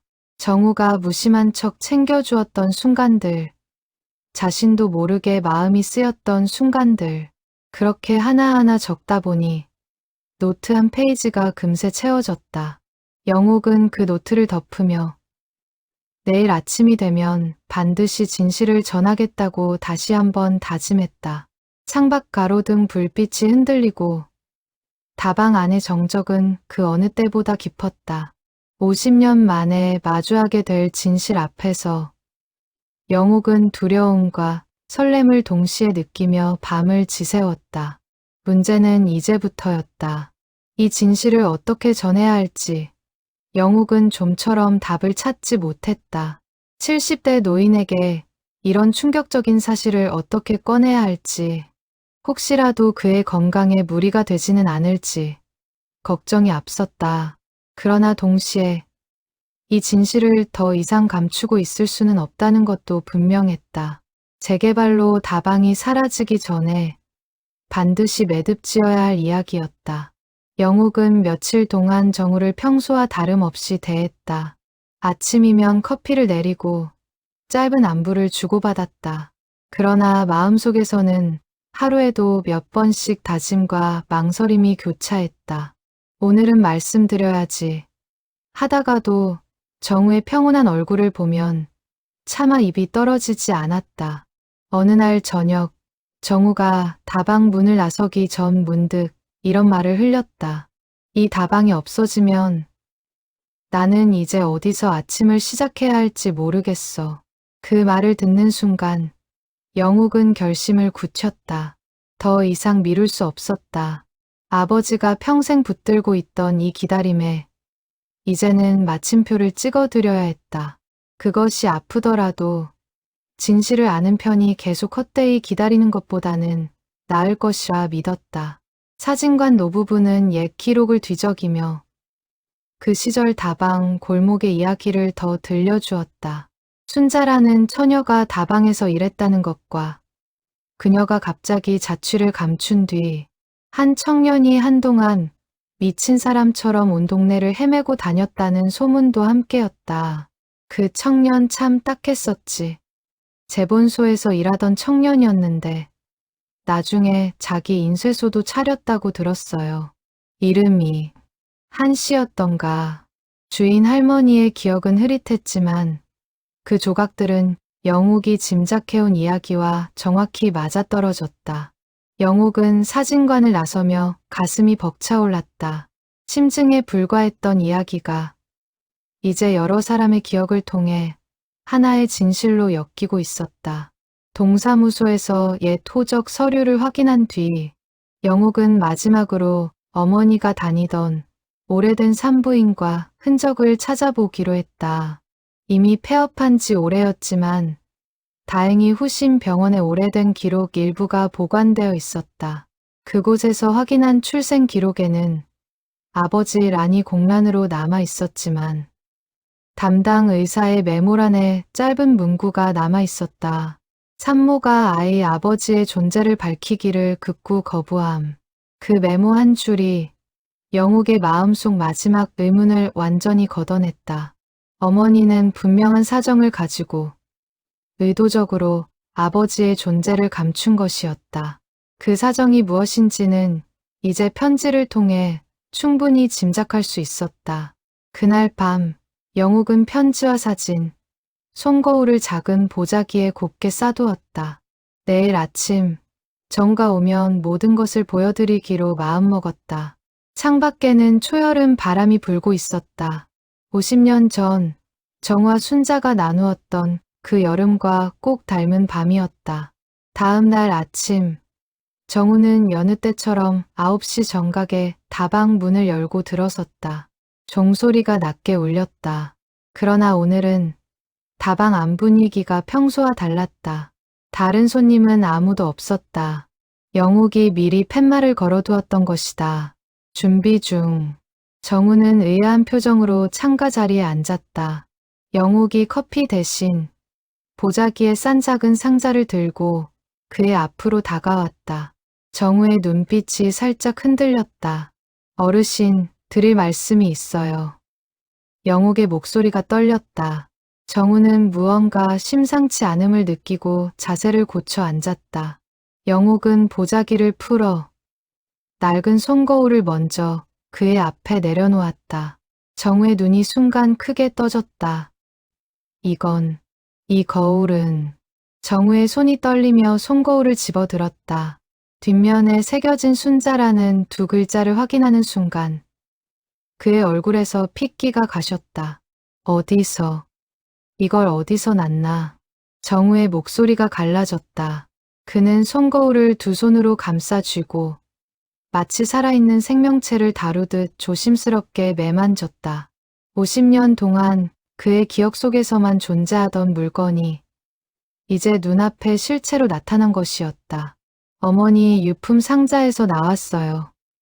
영욱은 이어 편지 3통을 그의 앞에 조심스럽게 펼쳐 놓았다. 정우는 떨리는 손으로 편지를 집어들었다. 돋보기도 없이 그는 한 글자 한 글자를 눈에 새기듯 읽어 내려갔다. 다 읽기도 전에 그의 눈에서는 이미 눈물이 흐르고 있었다. 이 필체는 순자 글씨가 맞아. 틀림없어. 정우의 목소리가 심하게 떨렸다. 그는 3번째 편지를 집어들었다. 이 아이는 정우 씨의 아이입니다. 라는 문장에 이르자 정우의 손이 완전히 멈췄다. 그는 고개를 들어 영욱의 얼굴을 뚫어져라 바라보았다. 마치 처음 보는 사람의 얼굴을 다시 확인하듯이. 설마 자네가. 영욱은 더 이상 말을 잇지 못하고 고개를 끄덕였다. 눈물이 뺨을 타고 흘러내렸다. 제가 그 아이인 것 같아요. 어르신 딸이요. 다방 안에는 정적이 흘렀다. 정우는 한참 동안 아무 말도 하지 못했다. 그의 어깨가 조금씩 떨리기 시작하더니 이내 굵은 눈물이 뚝뚝 떨어졌다. 76년을 살아오며 좀처럼 남 앞에서 눈물을 보이지 않았던 그였다. 50년을 그렇게 기다렸는데 그 사람이 바로 옆에서 나를 지키려고 그렇게 힘든 세월을 혼자. 정우의 목소리가 갈라졌다. 그는 손거울을 두 손으로 꼭 감싸 쥐었다. 50년 동안 그리워했던 사람의 흔적이 이제야 손안에 들어와 있었다. 그러나 그 사람은 이미 이 세상에 없었다. 어머니는 왜 진작 말씀을 안 하셨을까? 저는 아버지가 계신 줄도 모르고 살았어요. 영욱의 목소리에도 원망과 그리움이 뒤섞여 있었다. 정우는 눈물을 닦으며 편지를 다시 한번 천천히 읽었다. 순자는 나를 지키려고 이런 선택을 한 거야. 그 시절 순자네 집안의 짐 빚 때문에 나까지 위험해질까봐 자기 혼자 그 짐을 다 짊어지고 나한테는 말 한마디 없이. 정우는 고개를 떨구었다. 미안함과 그리움, 뒤늦은 깨달음이 뒤섞인 눈물이 하염없이 흘렀다. 내가 좀 더 빨리 찾았어야 했는데 내가 더 굳게 붙들었어야 했는데 어머니도 그러셨을 거예요. 어르신을 더 믿었어야 했다고. 그런데 그때는 그럴 수밖에 없었던 사정이 있었겠죠. 두 사람은 한동안 말을 잇지 못한 채 서로를 마주 보았다. 50년의 세월이 그 짧은 침묵 안에 고스란히 담겨 있었다. 창밖으로 아침 햇살이 부드럽게 들어와 두 사람이 앉은 창가 자리를 따뜻하게 비추고 있었다. 한참 뒤 정우가 떨리는 손을 뻗어 영욱의 손을 조심스럽게 잡았다. 손끝이 거칠고 주름져 있었다. 평생 종이와 실을 만져온 손이었다. 이렇게 늦게라도 알게 되어서 정말 다행이야. 자네가 내 딸이라니 믿기지가 않으면서도 이상하게 낯설지가 않아. 영욱도 그 손을 마주 잡았다. 처음 느껴보는 아버지의 손이었다. 거칠지만 따뜻했다. 저도 이상하게 낯설지가 않았어요. 어르신을 처음 뵀을 때부터 왠지 모르게 마음이 쓰였거든요. 정우는 희미하게 웃었다. 눈물이 채 마르지 않은 얼굴이었지만 그 웃음에는 50년 만에 처음 느끼는 평온함이 서려 있었다. 순자는, 아니, 자네 어머니는 어떤 삶을 살았나? 힘들지는 않았나? 힘들었을 거예요. 그런데 저한테는 늘 씩씩한 모습만 보여주셨어요. 이 다방을 지키면서, 저 하나 키우면서, 그리고 어르신 자리도 늘 지켜주셨어요. 이제야 그 이유를 알겠어요. 정우는 다시 고개를 떨구었다. 말순이, 아니 순자가 평생 홀로 짊어졌을 그 무게가 새삼 사무쳤다. 그녀는 그를 지키기 위해 떠났고 떠난 뒤에도 매일 그가 앉을 자리를 지켜주었다. 사랑이 형태를 달리하여 50년 동안 조용히 이어져 온 것이었다. 영욱이는 어릴 때 힘들지 않았나? 아버지 없이 자라면서 정우가 조심스럽게 물었다. 영욱은 잠시 생각에 잠겼다가 담담하게 답했다. 친구들이 아버지 이야기를 할 때면 가끔 부럽기도 했어요. 하지만 어머니가 워낙 씩씩하셔서 크게 결핍을 느끼지는 못했어요. 다만 왜 아버지에 대해 말씀을 안 해주시는지 그게 늘 궁금하긴 했어요. 미안하다. 내가 조금만 더 눈치가 빨랐어도 진작 알았을 텐데. 이 다방에 매일 앉아 있으면서도 순자의 흔적을 알아채지 못했으니 아버지 잘못이 아니에요. 어머니가 그렇게까지 철저히 숨기셨는데 누가 알아챌 수 있었겠어요. 오히려 저는 어머니가 아버지 곁을 이렇게 오랫동안 지켜주셨다는 게 놀랍고 감사할 따름이에요. 정우는 손거울을 다시 한번 내려다보았다. 50년의 세월이 그 작은 물건 하나에 고스란히 응축되어 있는 듯했다. 어르신, 이제부터는 저를 뭐라고 부르실 건가요? 영욱이 조심스럽게 물었다. 정우는 잠시 생각하다가 눈물 어린 눈으로 웃으며 답했다. 딸이라고 불러야지. 내 딸. 세상에서 제일 늦게 만난, 하지만 제일 소중한 딸. 그 말에 영욱은 끝내 참았던 눈물을 쏟아냈다. 평생 들어보지 못했던 그 호칭이 가슴 깊은 곳을 뜨겁게 적셨다. 두 사람은 한참 동안 말없이 서로의 손을 맞잡은 채 눈물을 흘렸다. 다방 안에 흐르던 정적은 이제 슬픔이 아니라 뒤늦은 기쁨으로 채워지고 있었다. 문 밖에서 이 광경을 우연히 지켜본 옆상점 주인이 조용히 발걸음을 돌렸다. 그는 훗날 이 순간을 평생 잊지 못할 장면으로 사람들에게 이야기하곤 했다. 50년의 기다림이 마침내 결실을 맺는 순간을 골목 전체가 함께 지켜본 셈이었다. 정우는 눈물을 닦으며 오랫동안 잊고 있던 웃음을 되찾은 듯 환하게 웃었다. 그 웃음에는 50년의 회한과 이제 막 시작될 새로운 날들에 대한 기대가 함께 담겨 있었다. 창밖으로 스며드는 아침 햇살이 두 사람의 얼굴을 따뜻하게 비추고 있었다. 그날 두 사람은 오래도록 다방에 머물며 서로가 살아온 세월에 대해 이야기를 나누었다. 정우는 재본소에서 보낸 젊은 날들을, 영욱은 다방을 지키며 살아온 세월을 조곤조곤 풀어놓았다. 각자 다른 곳에서 살아왔지만 신기하게도 두 사람의 이야기 속에는 닮은 구석이 많았다. 성실함, 한 번 정한 일은 끝까지 지키는 고집스러움, 그리고 사람을 향한 다정함까지. 핏줄이란 이런 것인가 싶어. 영욱은 몇 번이고 마음이 뭉클해졌다. 고맙네. 이 이야기를 나한테 전해줘서, 그리고 태어나줘서 고맙네. 정우의 마지막 말에 영욱은 끝내 참았던 눈물을 터뜨리고 말았다. 두 사람은 50년의 세월을 사이에 두고 처음으로 부녀의 이름으로 서로를 마주하고 있었다. 며칠 뒤 영욱은 정우를 모시고 어머니의 묘소를 찾았다. 도시 외곽의 작은 공원 묘지였다. 정우는 지팡이를 짚고 천천히 걸음을 옮기며 50년 만에 순자를 만나러 가는 그 길을 한 걸음 한 걸음 눌러 걸었다. 묘소 앞에 다다르자 정우는 오랫동안 아무 말도 하지 못했다. 비석에 새겨진 이름, 조말순. 그 이름 아래에 작은 글씨로 본명이 함께 새겨져 있었다. 김순자. 영욱이 어머니의 유언에 따라 오래전부터 함께 새겨두었던 것이었다.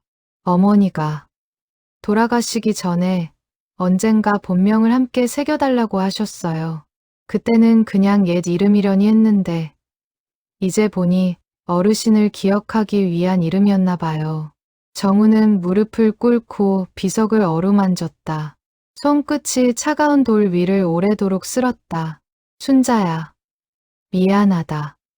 내가 너무 늦게 왔어. 50년이나 걸렸어. 정우의 목소리가 흔들렸다. 그는 준비해온 국화 한 다발을 비석 앞에 조심스럽게 내려놓았다. 그리고 품속에서 낡은 손거울을 꺼내 그 옆에 나란히 놓았다. 이거 다시 돌려줄게. 이제는 내가 가지고 있어야지. 영욱은 그 모습을 지켜보며 조용히 눈물을 훔쳤다. 아버지가 어머니에게 건네는 뒤늦은 인사가 50년의 그리움을 담고 있었다. 어르신, 어머니가 원망하지는 않으셨을 거예요. 오히려 어르신이 잘 지내시길 바라셨을 거예요. 편지에도 그렇게 쓰여 있었잖아요. 그래도 원망을 들어도 내가 조금만 더 악착같이 찾았어야 했는데 순자가 그렇게 혼자 힘든 세월을 보내는 동안 나는 그저 다방 창가에 앉아 기다리기만 했으니. 정우는 자책 섞인 목소리로 말했다. 영욱이 고개를 저었다. 그 기다림이 어머니에게는 오히려 위안이었을지도 몰라요. 어머니가 다방을 인수하신 것도 어쩌면 어르신이 계신 곳 근처에 있고 싶어서였을 거예요. 직접 나서지는 못해도 멀리서나마 지켜보고 싶으셨던 거겠죠. 정우는 그 말에 한참을 생각에 잠겼다. 그러고 보니 순자가, 아니 말순이 다방을 인수한 시기가 공교롭게도 자신이 그 자리에 앉기 시작한 지 오래되지 않은 때였다. 순자는 멀리 도망친 것이 아니라 오히려 정우의 곁에 조용히 머물러 있었던 것이다. 이름을 감추고 정체를 숨긴 채로. 그랬구나. 그런 거였구나. 정우의 눈에서 다시 눈물이 흘렀다. 이번에는 슬픔보다 뭉클함이 더 컸다. 순자는 떠난 것이 아니라 다른 방식으로 늘 곁에 있었던 것이다. 매일 아침 그가 마시는 커피 한 잔에 그녀의 손길과 마음이 담겨 있었던 것이다. 두 사람은 오래도록 묘소 앞에 머물렀다. 바람이 잔잔히 불어와 국화 향기를 실어 날랐다. 영욱은 아버지의 어깨에 살며시 손을 얹었다. 정우는 그 손을 마주 잡으며 처음으로 딸이라는 존재의 온기를 온전히 느꼈다. 묘지 주변으로 늦여름 매미 소리가 잦아들고 있었다. 계절이 바뀌어가는 소리였다. 정우는 문득 50년 전 그 여름의 매미 소리를 떠올렸다. 순자와 함께 걷던 골목에서도 이렇게 매미가 울고 있었다. 세월은 흘렀지만 자연의 소리만은 그대로였다.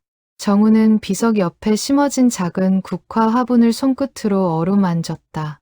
영옥이 어머니를 위해 매년 새로 심어드린 것이었다. 이 꽃, 순자가 좋아했었어.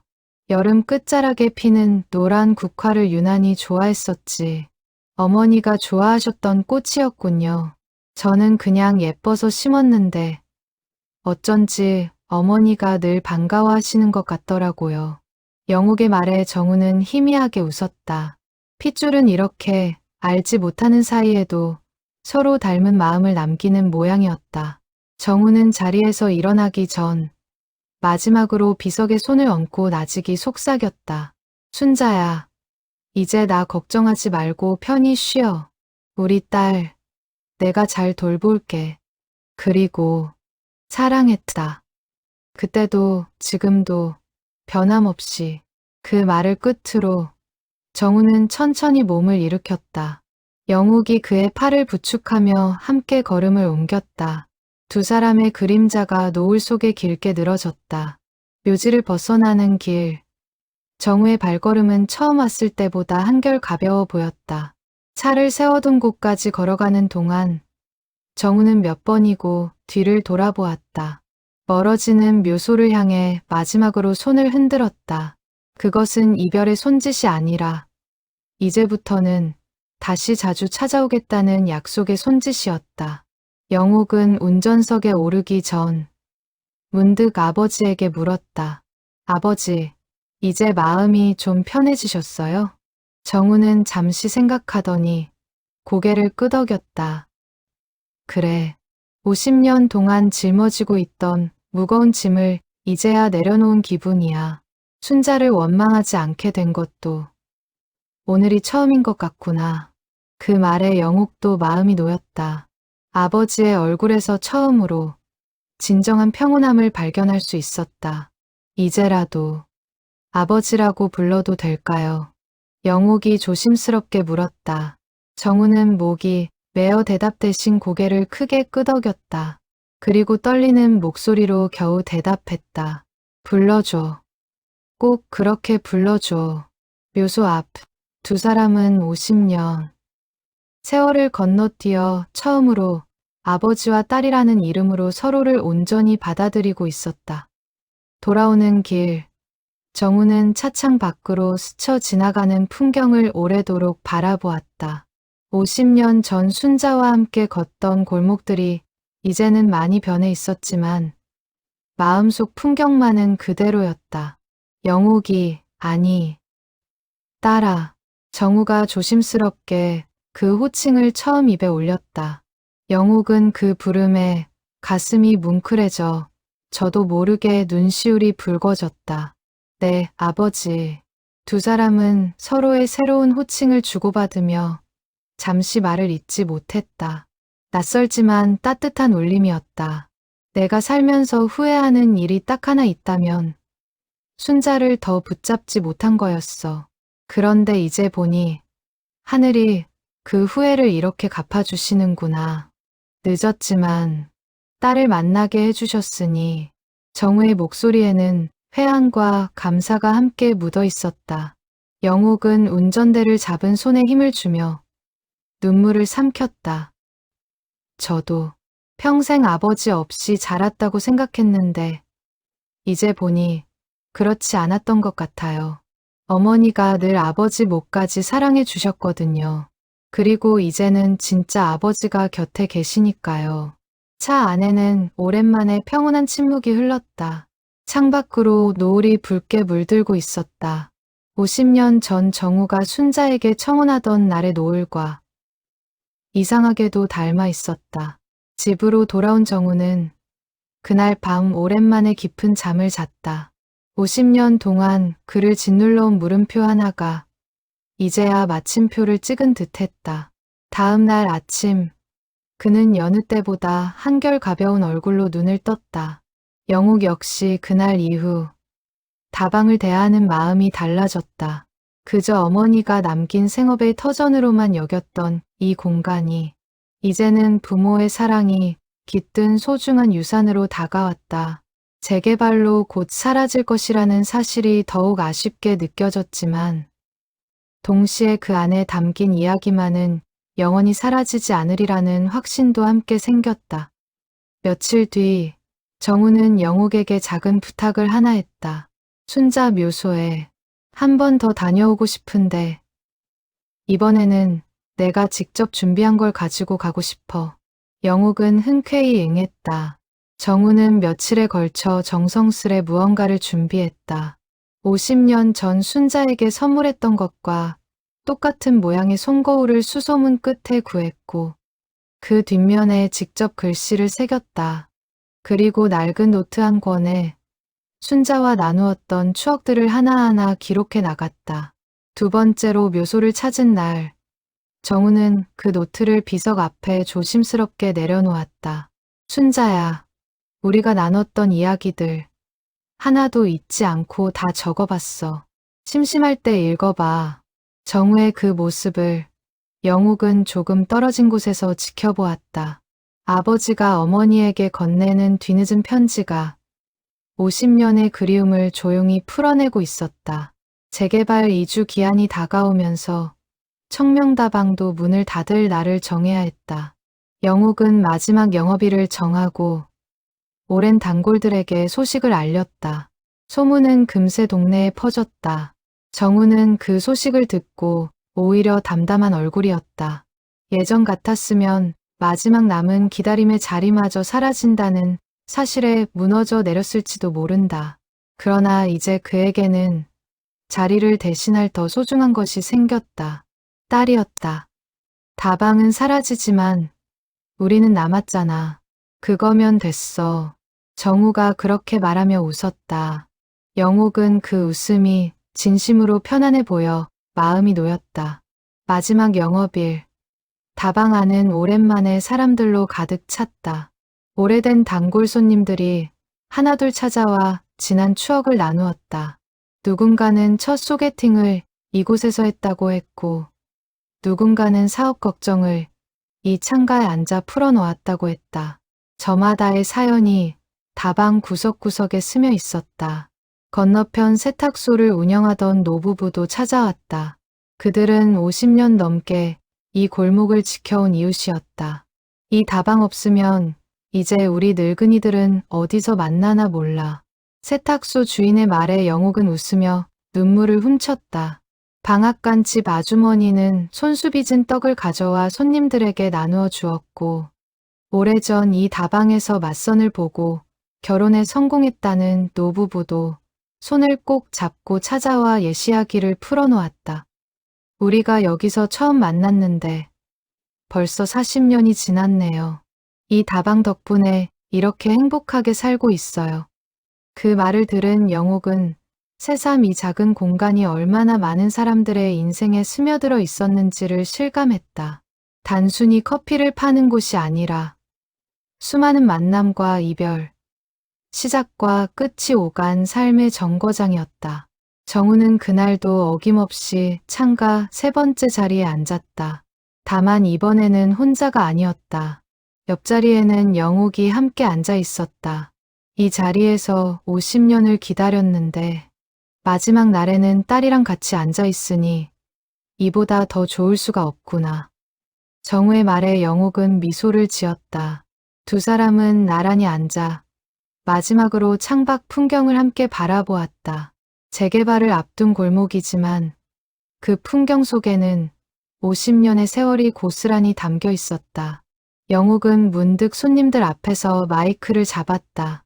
작은 다방이었지만 마지막 인사만은 제대로 하고 싶었다. 손이 떨렸지만 마음만은 어느 때보다 단단했다. 오랫동안 이 다방을 찾아주셔서 감사합니다. 저희 어머니 조말순 여사님이 평생을 지켜온 자리였습니다. 그리고 오늘 저는 이 자리에서 특별한 손님 한 분을 소개해드리고 싶습니다. 영옥은 정우를 향해 시선을 돌렸다. 손님들의 시선도 자연스럽게 그를 따라갔다. 이분은 제 아버지십니다. 50년 전 어머니와 이 다방에서 사랑을 나누셨고 50년 동안 이 자리에서 어머니를 기다려 오셨습니다. 저는 최근에야 그 사실을 알게 되었습니다. 다방 안이 술렁였다. 오랜 단골들 중 몇몇은 이미 짐작하고 있었다는 듯 고개를 끄덕였다. 그동안 노신사의 한결같은 기다림을 지켜봐 온 사람들이었다. 몇몇은 눈시울을 붉혔다. 저희 어머니는 아버지를 지키기 위해 떠나셨고 평생 그 선택을 후회하지 않으셨습니다. 그리고 이 다방을 지키며 아버지가 앉으실 자리를 늘 남겨두셨습니다. 오늘 이 자리를 빌려 두 분의 사랑과 어머니의 희생에 감사드립니다. 박수가 터져 나왔다. 정우는 자리에서 일어나 고개를 숙였다. 눈시울이 붉어져 있었다. 50년의 기다림이 마침내 사람들 앞에서 온전히 인정받는 순간이었다. 몇몇 나이 지긋한 손님들은 손수건을 꺼내 눈물을 훔쳤다. 그중 한 할머니는 정우의 손을 붙잡고 이렇게 말했다. 내가 이 다방을 30년 넘게 다녔는데 어르신 기다리시는 모습 볼 때마다 마음이 짠했어요. 이렇게 좋은 소식으로 마무리되니 나도 참 기쁘네요. 정우는 그 손을 마주 잡으며 고맙다는 말을 몇 번이고 되풀이했다. 50년의 세월 동안 홀로 감당해온 그리움이 이제는 많은 이들의 축복 속에서 완전히 매듭지어지고 있었다. 동네 청년 하나가 다방 앞 풍경을 사진으로 남기고 싶다며 부탁을 해왔다.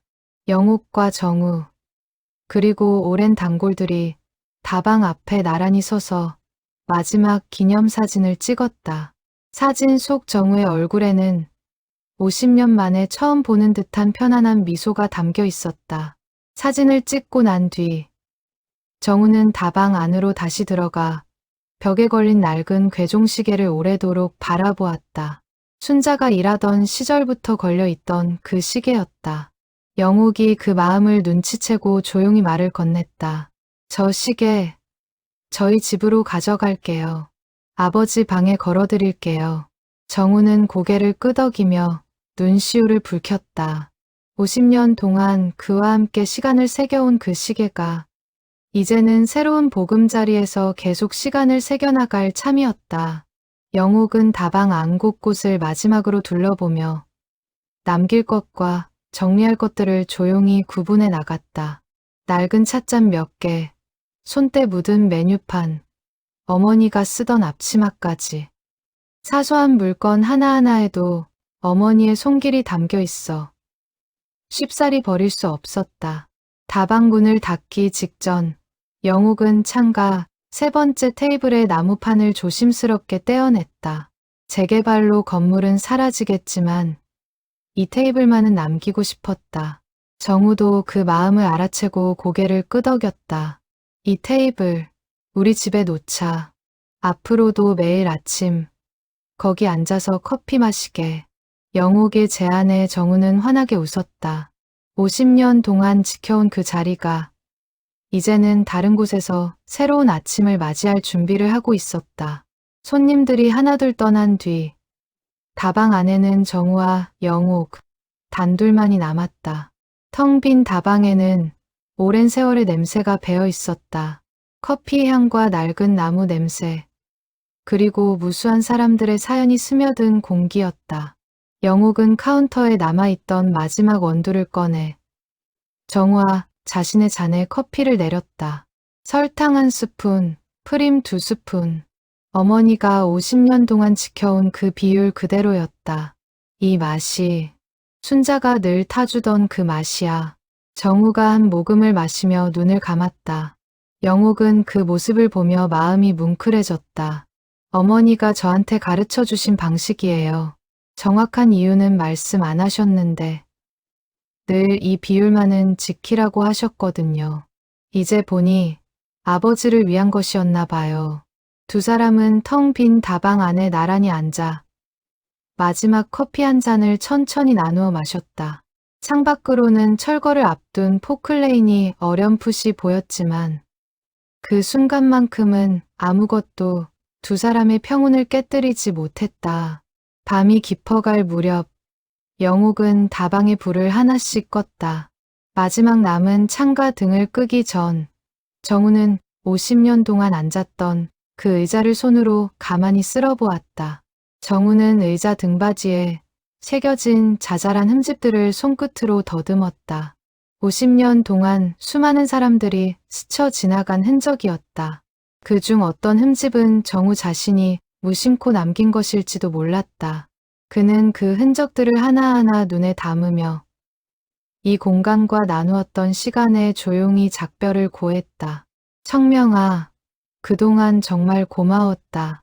내 덕분에 순자를 다시 만날 수 있었어. 그리고 우리 딸도 만났고 50년 동안 나를 지켜줘서 정말 고맙다. 정우는 다방을 향해 마치 오랜 벗에게 인사하듯 나직이 중얼거렸다. 텅 빈 다방 안에는 정우의 목소리만이 낮게 울려 퍼졌다. 그리고 딸의 손을 잡고 천천히 문 밖으로 걸어 나갔다. 종소리가 마지막으로 낮게 울렸다. 청명다방이 있던 자리는 이제 높은 건물이 들어설 공사장으로 변해 있었다. 그러나 그 다방의 온기는 사라지지 않았다. 영옥의 집 거실 한편에는 다방에서 떼온 창가 테이블이 그대로 자리 잡고 있었다.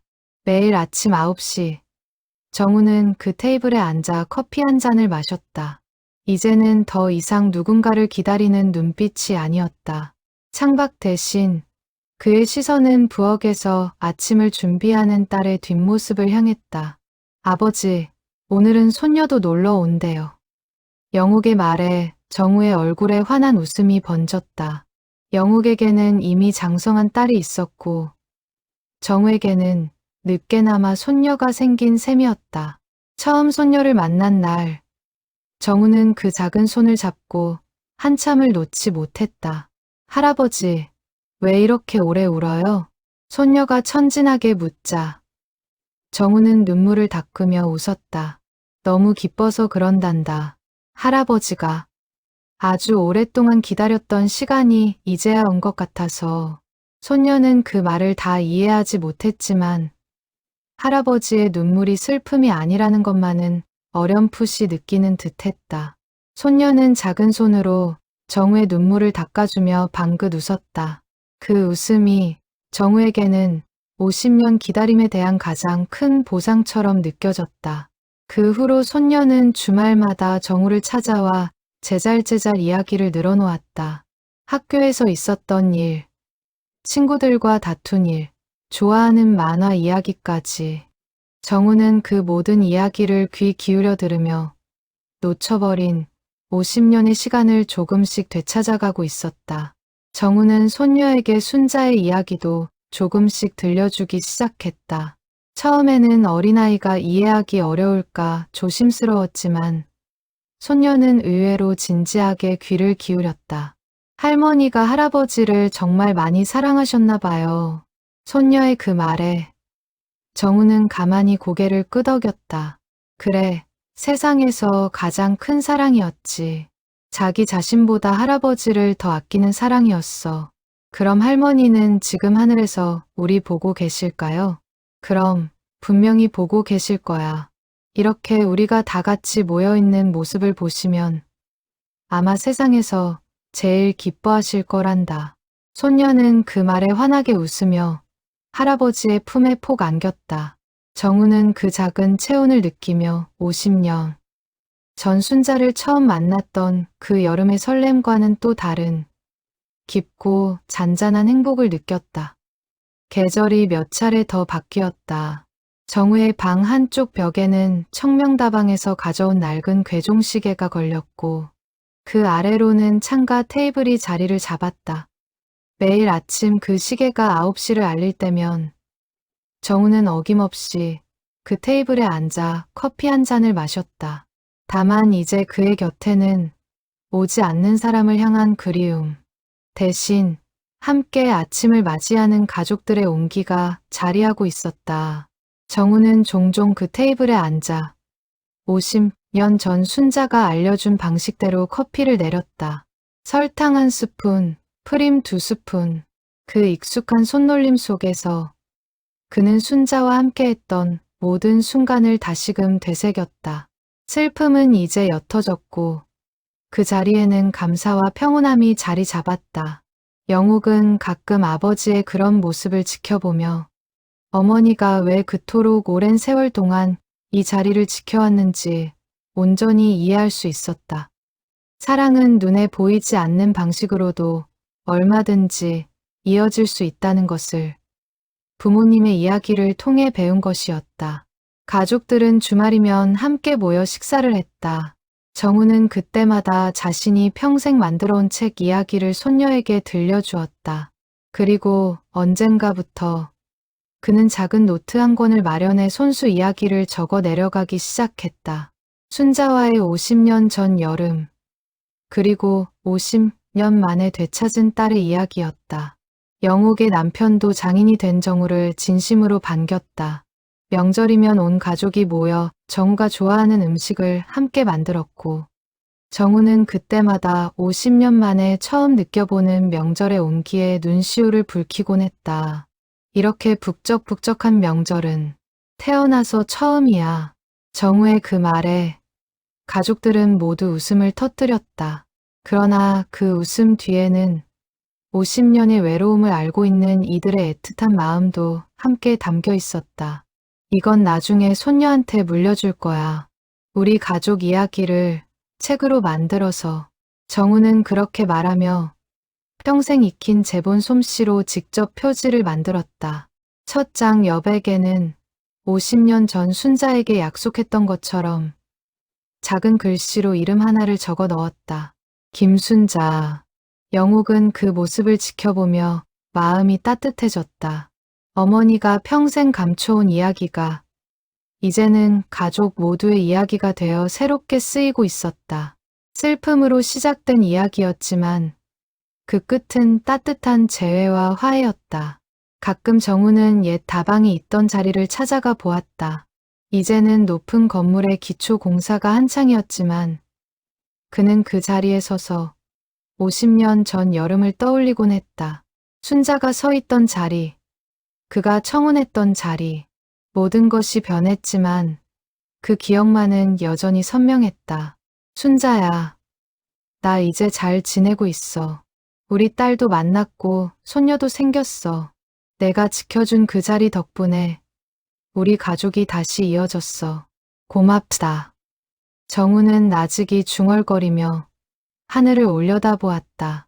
봄바람이 부드럽게 불어와 공사장 너머 어딘가로 흘러갔다. 마치 50년 전 그 다방에서 순자가 그를 향해 웃어주던 그날처럼. 이야기는 이렇게 끝을 맺는다. 한 남자의 50년에 걸친 기다림은 헛된 기다림이 아니었다. 그것은 사랑하는 사람이 남긴 마지막 선물을 뒤늦게나마 발견하기 위한 시간이었다. 그리고 그 기다림 끝에서 그는 잃어버렸던 사랑 대신 새롭게 되찾은 가족을 품에 안을 수 있었다. 계절이 바뀌어 가을이 찾아왔을 때 정우는 손녀와 함께 새로 이사한 동네를 산책하고 있었다. 낯선 거리였지만 정우의 걸음에는 더 이상 조급함이 없었다. 기다릴 사람이 없어서가 아니라 이미 곁에 있는 사람들로 충분했기 때문이었다. 할아버지, 저기 다방 있어요.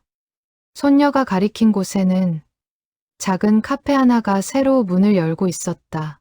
정우는 그 앞에 멈춰서서 잠시 옛 생각에 잠겼다. 그러고는 손녀의 손을 잡고 밝은 얼굴로 문을 열고 들어섰다. 오늘은 우리 손녀랑 여기서 커피 한 잔 마셔볼까? 새로운 공간, 새로운 시작이었다. 그러나 그 안에 담긴 마음만은 50년 전 그 여름과 다르지 않았다. 누군가를 사랑하고 지키고 끝내 다시 만나는 마음. 그 마음은 세월이 흘러도 변하지 않는 것이었다. 영옥은 훗날 이 모든 이야기를 작은 책으로 엮었다. 어머니의 희생과 아버지의 기다림, 그리고 되찾은 가족의 이야기였다. 책의 마지막 장에는 이렇게 적혀 있었다. 책을 완성한 날, 영옥은 아버지와 함께 그 첫 페이지를 넘겨보았다. 정우는 딸이 정성껏 엮어낸 문장 하나하나를 손끝으로 짚어가며 읽었다. 그의 눈에는 다시 눈물이 고였지만 이번의 눈물은 슬픔이 아니라 벅찬 감동의 눈물이었다. 우리 딸이 이렇게 글솜씨가 좋을 줄이야. 역시 내 피가 어디 안 가는구나. 정우의 농담에 영옥은 웃음을 터뜨렸다. 그 웃음소리가 거실 가득 따뜻하게 퍼져나갔다. 창가에 놓인 오래된 테이블 위로 오후의 햇살이 부드럽게 내려앉고 있었다. 사랑은 때로 이별의 모습으로 찾아오지만 진심은 결코 사라지지 않는다. 기다림은 헛되지 않으며 진실은 반드시 제 길을 찾아온다. 오늘도 어느 골목 어귀에서는 누군가 오래된 자리를 지키며 조용히 기다리고 있을지 모른다.